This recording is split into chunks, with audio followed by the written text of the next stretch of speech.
অবশ্যই সে তো বাইরে লাগবে। আরে ভাই, জিরো থেকে হিরো।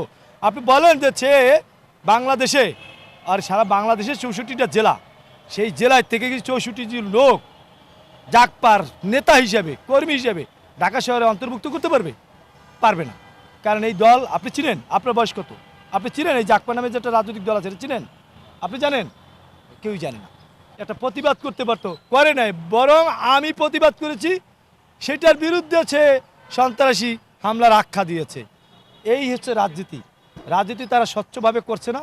তারা এতদিন গুপ্ত ছিল, এখন একটু রাস্তায় বের হয়ে এখন সেই গুপ্তের যে চরিত্র এইগুলি মাঝে মাঝে ধারণ করে, গুপ্তভাবে তারা ওই সাইবার বুলিং যেগুলি আছে এগুলি তারা করে। অতএব রাশেদ প্রধান সম্পূর্ণ 11 দলীয় জোট জামায়াতের নেতৃত্বেই এই সমস্ত আজে বাজে মন্তব্য করা দুঃসাহসের দেখায়।